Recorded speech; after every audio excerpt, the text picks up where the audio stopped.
بسم اللہ الرحمن الرحیم۔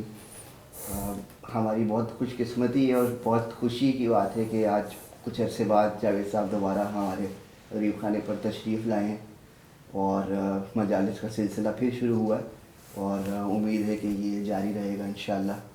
اور آج جاوید صاحب پہلے معین اختر صاحب پر کچھ گفتگو فرمائیں گے۔ بہت شکریہ جاوید صاحب، بہت شکریہ۔ بہت شکریہ جناب۔ آج ارادت ہے کہ کچھ شخصیات پر باتیں کریں، اور کیونکہ اب اس وقت ہمیں جو ہے نا بہت زیادہ ضرورت ہے اچھے لوگوں کی اچھائیاں جاننے، ان کا تذکرہ کرنے، اور پھر اچھائیوں کی خیر کی بنیاد پر محبت کا جذبہ پیدا کرنے کی بہت ضرورت ہے۔ تو آج جن صاحب کا میں ذکر کروں گا وہ مطلب پاکستان کیا دنیا میں مشہور آدمی معین اختر۔ تو معین اختر اپنے فن میں ایشیا کے سب سے بڑے آدمی تھے، یعنی صرف پاکستان نہیں، وہ جو ان کا فن تھا، جن بنیادوں پہ وہ مشہور تھے، اس میں پورے ایشیا میں کوئی ان کے برابر کا نہیں ہے۔ اس یعنی مزاح پیدا کرنے میں، آوازوں کی نقل اتارنے میں، اور پھر یہ کہ بالکل وہ کم از کم 150 آوازیں تو نکال سکتے تھے، 150 آوازوں میں گفتگو کر سکتے تھے۔ تو بہرحال وہ تو سب ان کے کام سے واقف ہیں، تو وہ بس میں صرف اس لیے کہہ رہا ہوں کہ یہ جس شخصیت کے بارے میں بات ہو رہی ہے اس کے لیے ایک دنیا چشم براہ رہتی تھی۔ مطلب وہ باہر جب جاتے تھے تو انہیں بلانے والے ان کی خوشامد کرتے تھے۔ یہ نہیں کہ جیسے یہاں سے جا رہے ہیں امریکہ تو وہاں والوں کی، یہاں سے جانے والا جو ہے وہ چاپلوسی کرتا ہے۔ معین اختر احسان کرتے تھے کسی کی دعوت قبول کر کے، اور وہ دعوت کروڑوں روپے معاوضے پہ ہوتی تھی۔ تو لوگ ان کے سامنے جو ہے وہ بالکل بلینک چیک بک رکھ دیتے تھے کہ جو چاہے سائن کر لو۔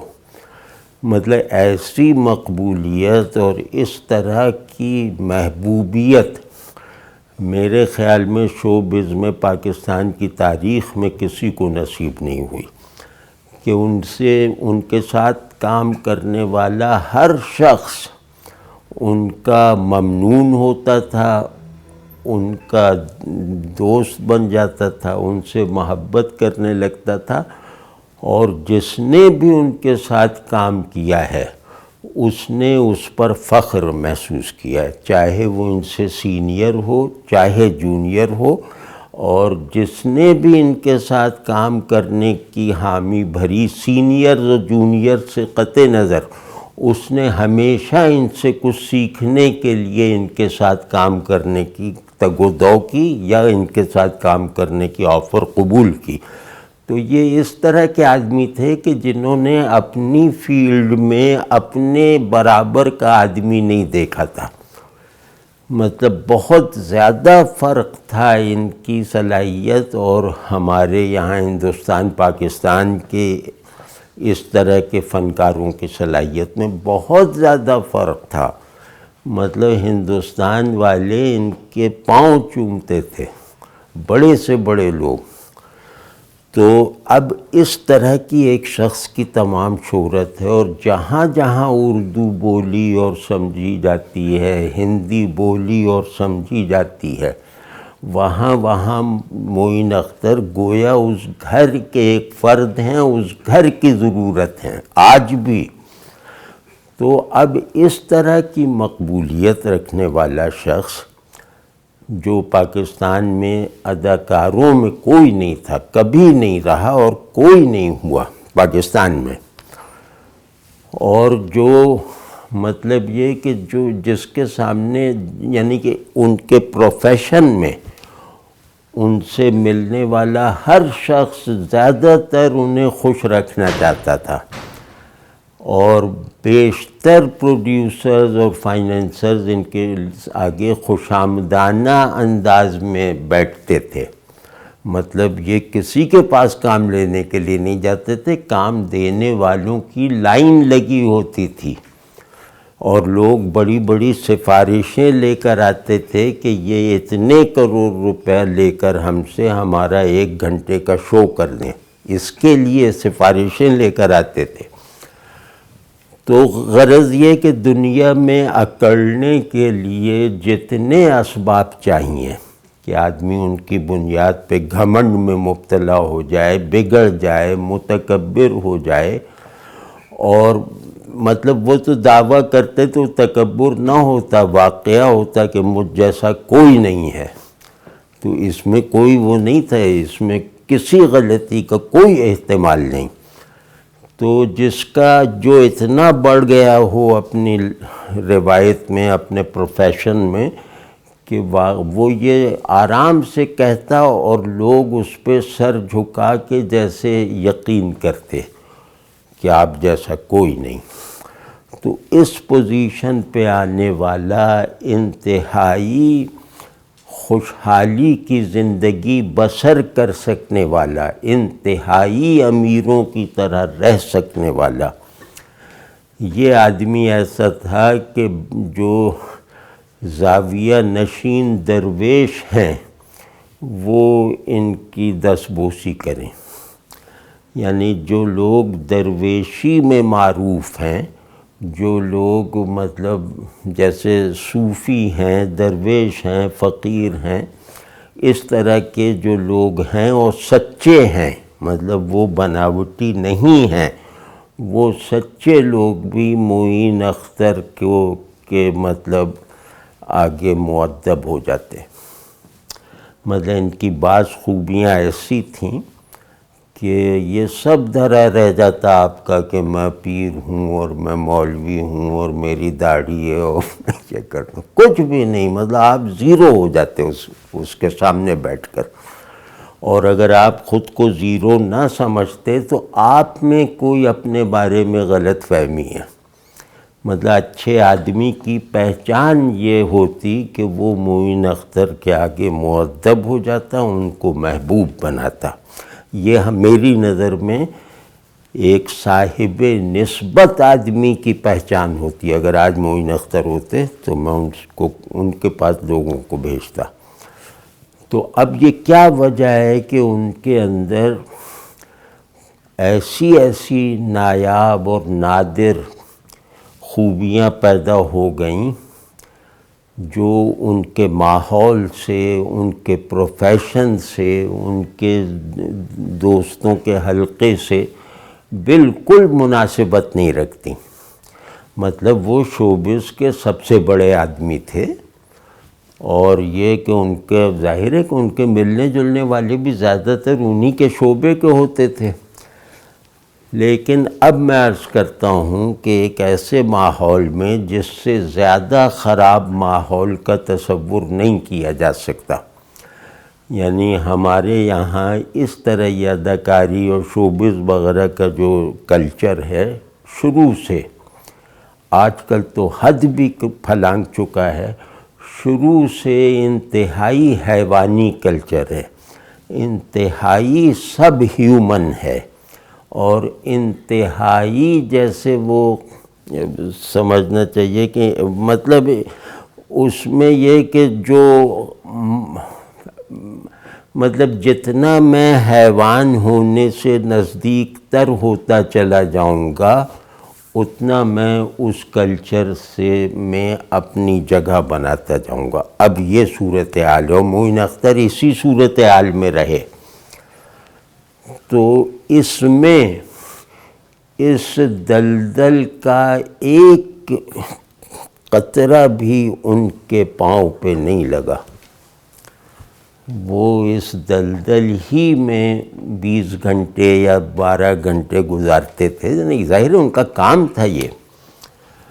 تو اس میں اس جو انتہائی زہریلے کوئلے کی کان میں وہ رہے، اور انتہائی اجلا لباس پہن کے رہے، اور 45 سال تک اس اجلے لباس پر ایک دھبا نہیں آنے دیا کالک کا۔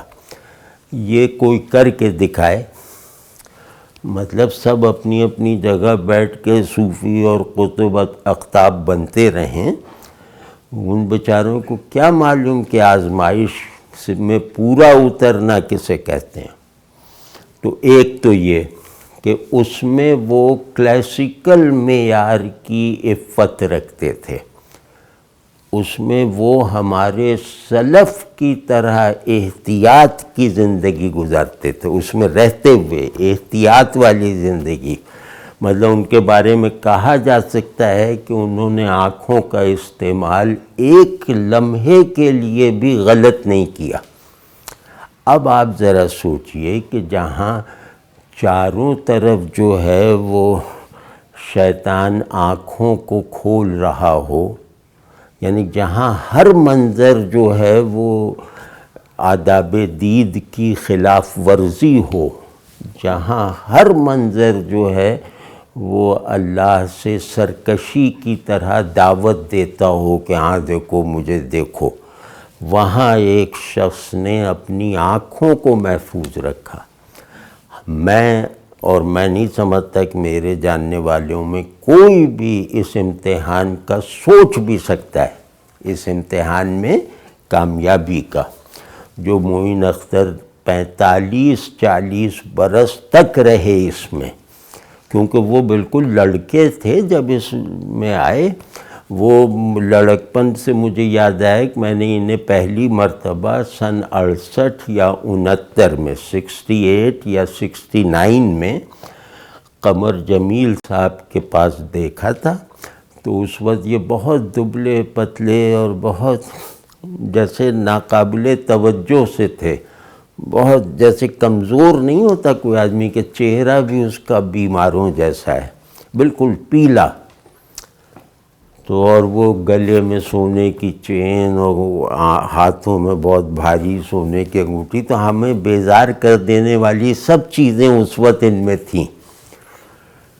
تو وہ اپنا قمر بھائی کو ایک دو لطیفے سنا کے قمر جمیل صاحب کو وہ چلے گئے۔ میں نے کہا قمر جمیل صاحب یہ کون آدمی تھا؟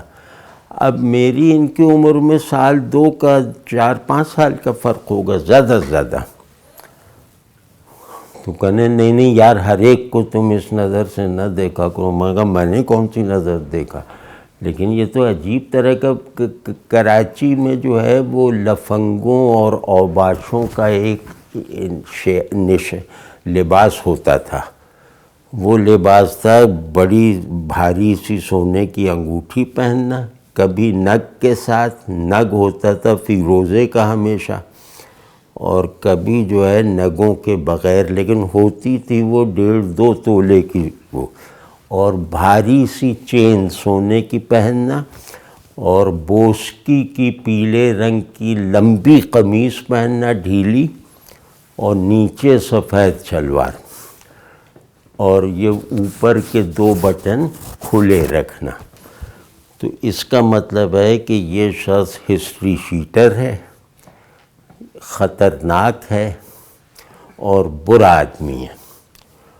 عین یہی حلیہ میں نے ان کا دیکھا۔ اب مجھے ویسے میں حیرت بھی کر رہا تھا کہ اتنا مریض آدمی یہ کیسے یہ افورڈ کر رہا ہے گریبان وغیرہ کھولنا۔ تو لیکن خیر جب میں نے قمر بھائی سے کہا تو قمر بھائی ظاہر ہے وہ کراچی کے تھے، وہ سمجھ گئے کہ میں کیا کہنا چاہ رہا ہوں۔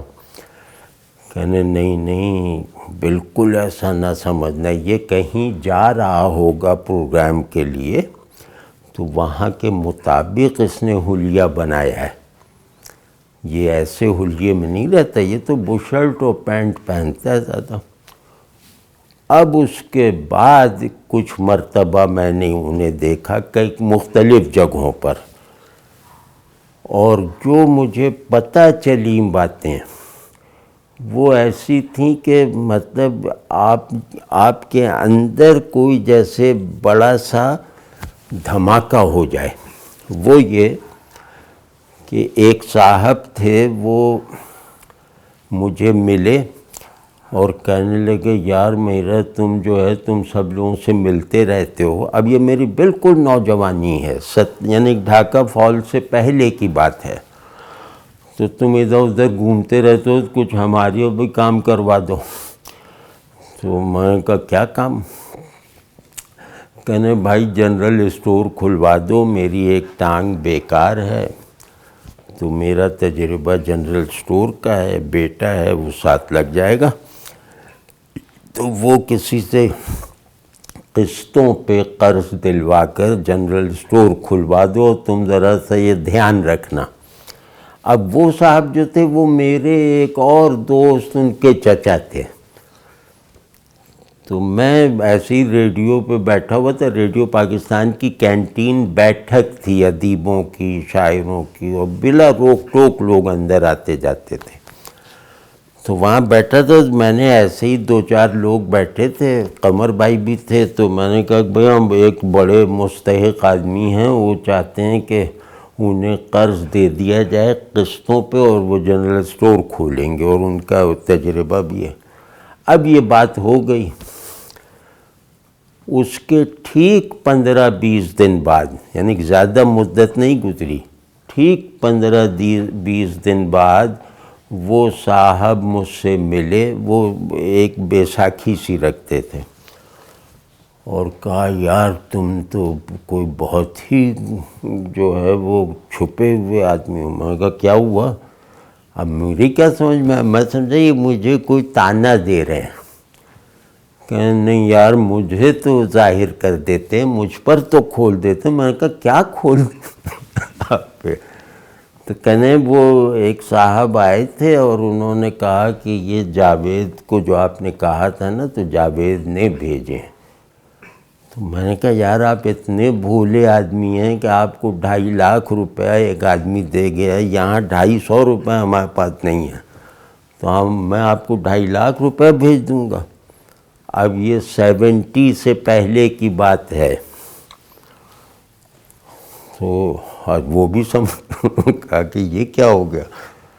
میں نے کہا پتہ نہیں اب کیا ہوا، میری بھی کچھ بھی سمجھ نہیں آیا کہ کیا ہو رہا ہے، اور میرا نام کس نے لے لیا۔ تو خیر قمر بھائی کے پاس آیا یہ وہ، تو انہوں نے کہا ہاں نہیں میں سمجھ گیا۔ میں نے کہا کون؟ کہنے معین اختر نے بھجوائے تھے، میں نے ایسے ہی ذکر کر رہا تھا تو اس نے بھی سن لیا۔ اب یہ 2.5 لاکھ اس زمانے میں آج کے 2.5 کروڑ سے کسی بھی صورت میں کم نہیں تھے۔ تو ایک آدمی نے اس وقت جب وہ خود اسٹرگل کر رہا ہے اپنا کیریئر بنانے کی، اس وقت اس نے ان کے لیے یہ کیا۔ پھر خیر اس کے علاوہ بھی کئی موقعوں پہ میں نے انہیں دیکھا، اور ایک چیز ان کی جیسے جو دوسری قابل رشک بات وہ یہ کہ انہوں نے وہ پکے نمازی تھے، اور انتہائی بھاگ دوڑ کے ماحول میں بھی، ظاہر ہے آپ جانتے ہیں سیٹ لگا ہوا ہے، سارے وہ ریڈی ہیں، ان کی نماز کا وقت ہو گئے، نماز پڑھنے چلے گئے، تو نماز اطمینان سے پڑھتے تھے اور نوافل سمیت پڑھتے تھے، مطلب سنتیں نفلیں جس نماز کی جو ہیں وہ پڑھتے تھے۔ تو وہ سب بیٹھے ہوئے ہیں اور یہ اپنا آرام سے نماز پڑھ کے، اور زیادہ تر جماعت سے، تو یہ آتے تھے اور کچھ بھی نہیں، مطلب کوئی وہ نہیں۔ تو ان کے دیکھنے سے ان کی جو کیمرہ ٹیم وغیرہ یا ان کے جو سیٹ مینجمنٹ تھی وہ نمازی بن جاتی تھی۔ انہوں نے جن لوگوں کے ساتھ کام کیا ان کو نمازی بنا دیا، ان میں نیکی کے کچھ بیج ضرور ڈال دیے۔ تو ایک تو نماز پر ایسی استقامت، یہ بھی میں نہیں سمجھتا کہ آج کے لوگ سوچ بھی سکتے ہیں جن حالات میں انہوں نے نماز میں یہ استقامت دکھائی۔ پھر اپنے ابھی میں نے منظر امام صاحب جو میرے سب سے قریبی دوست ہیں، تو یوں کہہ لیں جس طرح منظر امام میرے سب سے قریبی دوست ہیں، اسی طرح یہی منظر امام معین اختر کے سب سے قریبی دوست ہیں۔ تو معین اختر جیسے ان کے بالکل بھائیوں کی طرح تھے، اور منظر امام کیونکہ لاپرواہ آدمی، بالکل کمانے ومانے میں مکمل طور پہ ناکام آدمی، تو معین اختر ہی ان کو بالکل ہاتھوں میں اٹھائے رکھتے تھے۔ تو مطلب ان کو بالکل خوشحال رکھتے تھے۔ تو خیر منظر امام بتاتے ہیں کہ یہ ایک دن 11 بجے رات کو میرے گھر آئے۔ منظر امام حیدری میں رہتے ہیں، نارتھ نازی آباد میں۔ تو وہ ڈرائیور آیا ان کے گھر اور کہا کہ صاحب باہر گاڑی میں بیٹھے ہیں، آپ کو بلا رہے ہیں۔ تو یہ چلے گئے، اور کراچی میں خیر 11-12 بجے آنا کوئی اچنبے کی بات نہیں ہے۔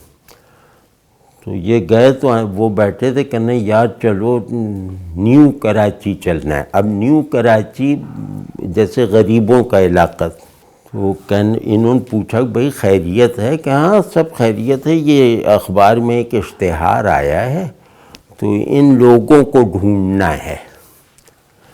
تو وہ اشتہار یہ تھا کہ 2 میاں بیوی تھے لاولد، بوڑھے، وہ دونوں کینسر کے مرض میں مبتلا تھے، اور انہوں نے ایک اپیل کروائی تھی جو اخبار کے ذریعے سے کہ اب ہم پتہ نہیں کب مر جائیں تو کوئی صاحب خیر دولت مند ہمیں عمرہ کروا دے، ہم نے اللہ کا گھر نہیں دیکھا۔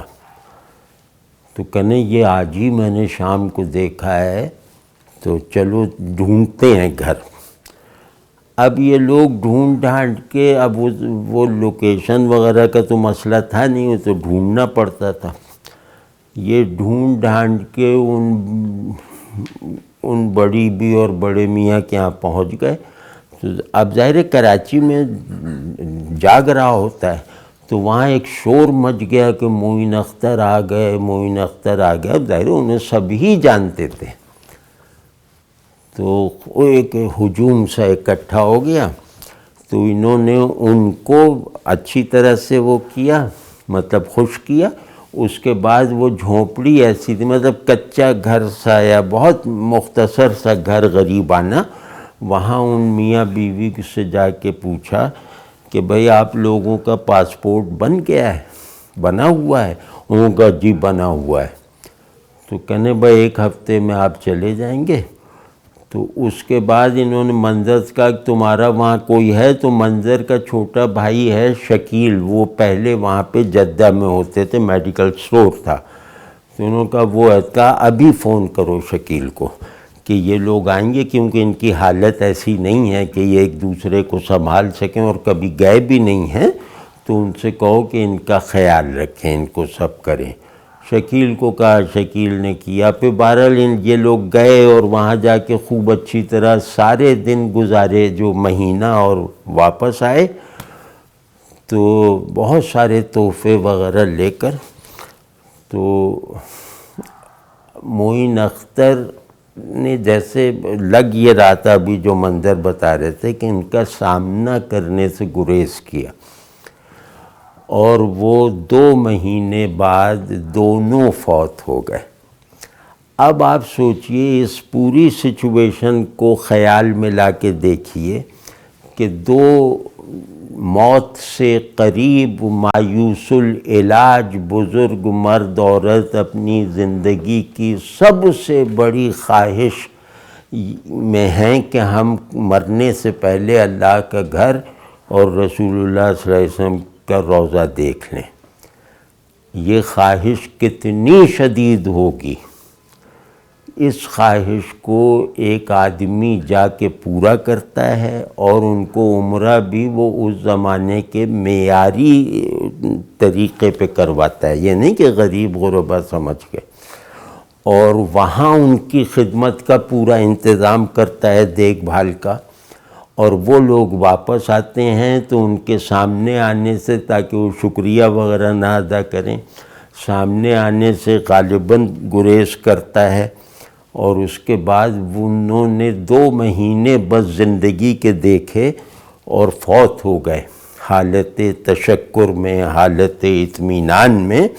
تو ان 2 مہینوں سے آخری سانس تک انہوں نے معین اختر کے لیے کیا کیا دعا نہیں کی ہوگی، ایسی دعائیں انہیں سینکڑوں لوگوں کی ملی ہیں۔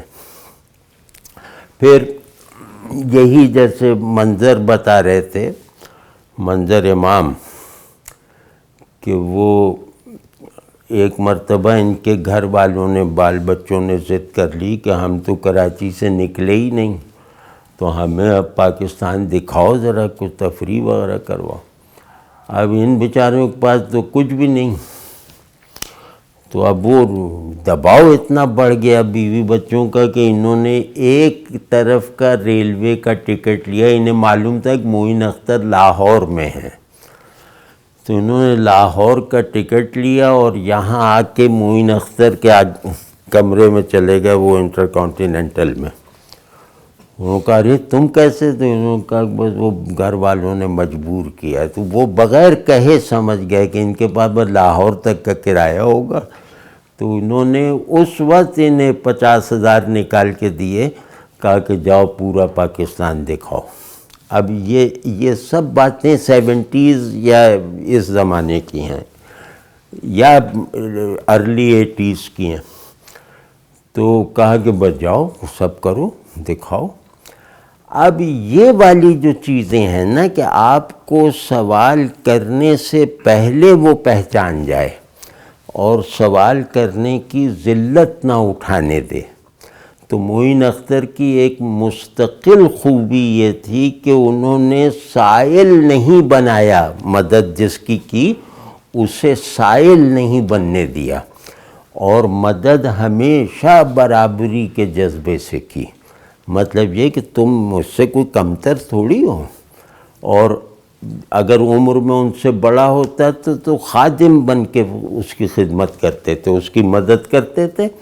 اور میرے خیال میں پاکستان میں ان کے برابر سخی آدمی شاید ہی کوئی ہو۔ مطلب جس درجے کی سخاوت ان کی تھی نا، مطلب وہ زندگی بنا دیتے تھے۔ یہ نہیں کہ آپ کے گھر میں راشن ڈلوا دیا، آپ پریشان ہیں تو آپ کا پورا روزگار انہوں نے کر دیا، اب آپ عمر بھر کے لیے خود کفیل ہیں۔ ان کو زیادہ دلچسپی اس طرح کی تھی۔ اور پھر یہ کہ ایک جگہ وہ جا رہے تھے، وہ غالباً مدینہ تھا یا بہرحال پاکستان سے باہر کوئی جگہ تھی، تو وہاں کا ایک مقامی آدمی جو بہت ہی خراب حال میں تھا، مطلب حلیہ وغیرہ ایسا تھا کہ یہ شخص جیسے افلاس کی بھی انتہا پر ہے، اس نے انہیں دیکھ کے پہچان لیا۔ اب وہ ان کی زبان کا بھی نہیں، ان کے ملک کا بھی نہیں، لیکن اس نے دیکھا ہوگا کہیں، تو اس نے پہچان کے ان کا نام لے کے سلام کیا۔ تو انہوں نے حیرت کا اظہار کیا کہ بھئی تم تو اردو جانتے نہیں، کیسے وہ؟ انہوں نے کہا بس اللہ ملاتا ہے۔ کچھ ایسا فقرہ کہا کہ جس نے انہیں اندر سے موو کر دیا۔ یہ اس کے کندھے پہ ہاتھ رکھ کے گئے اور اس کا بس سمجھیں کہ اس کی زندگی بھر کا سامان کروا دیا، مطلب گھر سمیت۔ ایسے مطلب یہ جو واقعہ ہے یہ قمر جمیل صاحب کا مطلب وہ دیکھا ہوا نہ صحیح سنا ہوا ہوگا۔ تو پھر تیسری خوبی، ان کے بچے سب بہت کامیاب ہیں دنیاوی اعتبار سے، لڑکے بیٹی، یہ وہ بہت اعلیٰ تعلیم یافتہ، اور کسی کو بھی شوبز کی ہوا نہیں لگنے دی۔ اپنے بچوں کو شوبز سے اتنی دور رکھا جتنی دور ایک مولانا کا بیٹا نہیں ہے، اور شوبز کی سب سے بڑی فگر نے، مطلب پاکستانی شوبز کی سینٹرل فگر پوری تاریخ میں معین اختر ہیں۔ تو وہ انہوں نے اپنے بچوں کو ہوا نہیں لگنے دی۔ ان کے بچوں نے شاید ان کے شوز لائیو نہیں دیکھے، نہیں لائیو شاید کیا یقیناً نہیں دیکھے، اور شاید انہوں نے جو اس کی ریکارڈنگ ہے وہ بھی یہ کہہ سکتے ہیں کہ شاید کچھ دیکھی ہیں۔ تو باپ کی حیثیت سے ایسی اخلاقی حمیت کے حامل کیونکہ وہ یہ جانتے تھے کہ اگر ان کو میں قریب لے گیا تو جس آزمائش سے مجھے اللہ نے اپنے فضل سے نکالا ہے، یہ لوگ اس آزمائش پر پورا نہ اتر سکیں تو یہ مطلب جو ان کا ذکر آج میں پہلے سے چاہتا تھا کہ ان کا ذکر جو ہے وہ کروں. ہاں آج بس موقع مل گیا، اللہ کا شکر ہے. تو ایک واقعہ ان کا سنا کر، واقعات ان کے اتنے ہیں کہ اگر جو لوگ ان کے قریب رہیں یا منظر سے میں نوٹ کر لوں تو شاید وہ صبح تک نہ پورے ہوں، اتنے واقعات ہوں گے ان کے. تو ایک واقعہ ویسے سناتا ہوں، اور بالکل جوان تھے، ان پہ بڑھاپا نہیں آیا، 61-62 برس کی عمر میں فوت ہوئے ہیں، اور انتہائی گھنے بال اور قدرتی سیاہ، اور چہرہ وغیرہ کوئی بھی سب کسی چیز پہ بڑھاپا نہیں آیا ان کے، بالکل وہی کھلکھلاتے ہوئے آدمی. لیکن بس اللہ کو بلانا تھا، اچانک پہلا دل کا دورہ پڑا اور اس میں رخصت ہو گیا. نہ کوئی بیماری نہ کوئی، انتہائی فٹ آدمی. تو یہ منظر بتا رہے تھے کہ یہ امریکہ سے کراچی آ رہے تھے، تو راستے میں کوئی شدید طوفان سا آیا، ایئر پاکٹ بن گئے بہت سارے. تو اس میں جہاز ظاہر اوپر نیچے ہو رہا ہے، اور شاید مایوسی کا اعلان بھی کر دیا گیا ہو. تو سب لوگ کلمہ پڑھ رہے ہیں اپنے اپنے طور پہ، سب موت کے ڈر کی وجہ سے کچھ نہ کچھ پڑھ رہے تھے یا چیخ پکار ہو رہی تھی. تو یہ بتاتے ہیں کہ میں بھی بہت ڈرا ہوا تھا، تو بہت ڈر لگ رہا تھا مجھے بھی مرنے سے. تو کہنے اچانک میرے ذہن میں بلا ارادہ ایک خیال سا آیا، جو میں اس طرف دھیان نہیں تھا میرا، کہ بھئی کس کے پاس جانے سے ڈر رہے ہو؟ وہ جو 70 ماؤں سے زیادہ شفیق ہے، اس کے پاس جانے سے تم ڈر رہے ہو؟ بس کہنے کسی نے مجھ سے یہ کہا، یا مجھے ایسا خیال آیا، یا ایسا احساس ہوا، تو موت کا خوف جیسے بالکل دھل گیا. یعنی موت کا خوف جیسے زنگ کی طرح تھا دل کے آئینے پر، اس کو اس پانی نے مکمل طور پہ دھو دیا. پھر یہ بات تو ان کے سب جاننے والے جانتے ہیں کہ انہیں مرنے کا اور غریب ہو جانے کا کوئی ڈر نہیں تھا، اور نہ وہ اپنی آمدنی کے مطابق اثاثے چھوڑ کے گئے ہیں. یہ مطلب وہ ان کے بچے وغیرہ متوسط طبقے کی زندگی گزاری، یا تھوڑا سا ہائر مڈل کلاس زندگی گزاری ہے. امیروں کی طرح نہیں رہے، اپنی آمدنی میں امیر ہوتے ہوئے، اور جتنا انہوں نے کمایا ہے اتنا انہوں نے محفوظ نہیں رکھا. یعنی ان کی کمائی کا اگر آڈٹ کیا جائے تو اس میں غالباً 60-70% انہوں نے دوسروں کو دیا ہے. ذرا ایسا آدمی لا کے بٹھائیے کہ جو 10 کروڑ روپے ماہانہ کماتا ہو اور 60-70% بانٹتا ہو، ایسا کوئی بھی لا کے دکھا دیجیے. یہ تھے معین اختر. اللہ ان کی قبر کو روشن رکھے، اللہ ان کی قبر کو ٹھنڈا رکھے، اور اللہ ان کے ذکر کو ہماری بخشش کا ذریعہ بنا دے.